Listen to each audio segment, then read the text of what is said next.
വ്യാപാരിയും ഭൂതവും. ഷഹറാസാദ് കഥ പറഞ്ഞു തുടങ്ങി. അനുഗ്രഹീതമായ മഹാരാജാവേ, ഒരു വ്യാപാരിയുടെ കഥ ഞാൻ പറയാം. പല രാജ്യങ്ങളുമായി കച്ചവടത്തിൽ ഏർപ്പെട്ടിരുന്ന ധനികനായൊരു പ്രമാണിയുണ്ടായിരുന്നു. ഒരിക്കൽ വ്യാപാരകാര്യത്തിനായി കുതിരപ്പുറത്ത് യാത്ര പുറപ്പെട്ട അയാൾ വെയിൽ മൂത്തപ്പോൾ ഒരു മരത്തണലിൽ വിശ്രമിച്ചു. സഞ്ചിയിൽ നിന്നും ഈത്തപ്പഴമെടുത്ത് തിന്നിട്ട് അതിന്റെ കുരു അയാൾ ദൂരെ എറിഞ്ഞു. പൊടുന്നനെ ഒരു ഭൂതം ഗർജിച്ചുകൊണ്ട് കയ്യിലൊരു വാളുമായി അയാളുടെ മുന്നിൽ പ്രത്യക്ഷപ്പെട്ടു. നീ എന്റെ കുഞ്ഞിനെ കൊന്നു അല്ലേ? നിന്നെ ഞാൻ കൊല്ലും, ഭൂതം അലറി. അയ്യോ, ഞാൻ എപ്പോഴാണ് നിങ്ങളുടെ കുഞ്ഞിനെ കൊന്നത്? വ്യാപാരി അമ്പരന്നു.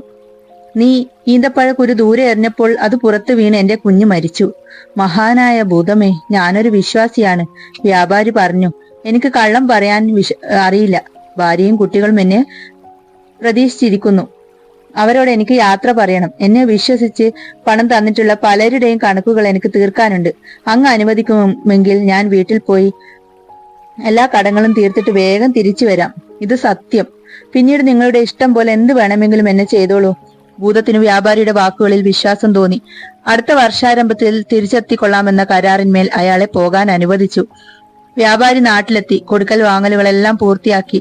സ്വത്തുക്കൾ ഭാര്യയുടെയും മക്കളുടെയും പേരിൽ എഴുതി വെച്ചു. എന്നിട്ട് നിശ്ചിത ദിവസം ബന്ധുമിത്രാദികളോട് യാത്ര പറഞ്ഞ് സ്വന്തം ശവക്കച്ചയുമായി ഭൂതത്തെ കണ്ട സ്ഥലത്ത് ചെന്നു. ഏതു നിമിഷവും വന്നെത്താവുന്ന മരണത്തെ പ്രതീക്ഷിച്ച് കരഞ്ഞുകൊണ്ടിരുന്ന വ്യാപാരിയുടെ സമീപത്ത് മാന്യനായൊരു ഷെയ്ഖ് വന്നു ചോദിച്ചു. അയാൾ ഒരു മാനിനെ ചങ്ങലയിൽ ബന്ധിച്ച് കയ്യിൽ പിടിച്ചിരുന്നു. ആഗതൻ വ്യാപാരിയെ അഭിവാദനം ചെയ്തിട്ട് ചോദിച്ചു, എന്താ ചങ്ങാതി, പ്രേതബാധകളെ ഈ സ്ഥലത്ത് തനിച്ചിരിക്കുന്നത്? വ്യാപാരി തന്റെ കഥ അയാളോട് പറഞ്ഞു. അത് കേട്ട ഷെയ്ഖ് അത്ഭുതം കൂറി. വിചിത്രമായിരിക്കുന്നു, നിങ്ങളെ പോലൊരു വിശ്വസ്തനെ കാണാൻ കിട്ടുന്നത് തന്നെ പ്രയാസം.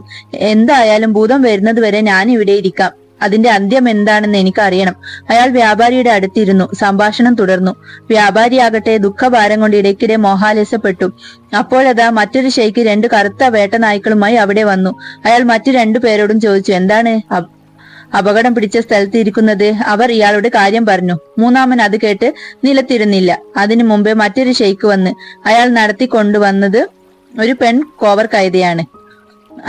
അയാളും മറ്റുള്ളവരുടെ കഥ കേട്ട് അവിടെ ഇരുന്നു. അല്പസമയത്തിനുള്ളിൽ ഒരു മണൽക്കൂന ഭൂമിയിൽ നിന്നും പൊന്തി വന്നു.